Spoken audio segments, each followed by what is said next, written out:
Tout n'est pas que souffrance. Il est vrai, tant qu'il sera sur cette terre, le disciple sera la proie des larmes et de la douleur. Mais dans la douleur, Jésus soulage le cœur. Il y a un incident dans la vie de Jésus qui nous enseigne une leçon là-dessus.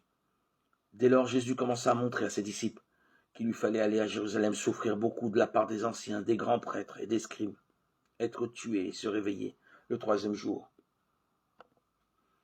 Pierre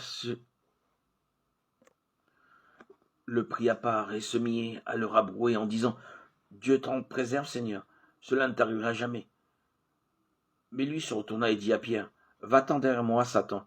Tu es pour moi une cause de chute, car tu ne penses pas comme Dieu, mais comme les humains. » Alors Jésus dit à ses disciples « Si quelqu'un veut venir à ma suite, qu'il se renie lui-même, qu'il se charge de sa croix, et qu'il me suive. Car quiconque voudra sauver sa vie, la perdra. Mais quiconque perdra sa vie à cause de moi, la trouvera. » Matthieu 16, 21, 25. Si nous lisons le passage dans son intégralité, nous avons une idée plus claire de ce que Jésus voulait dire. D'abord, il parlait de sa propre mission. Il est venu dans ce monde non pour vivre, mais pour mourir. À partir du moment où il fut conscient du monde autour de lui, il savait qu'il allait vers la mort.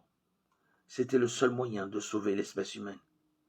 Il faut croire que Pierre n'avait pas compris cela, et le maître réprimanda son incapacité à comprendre les choses divines.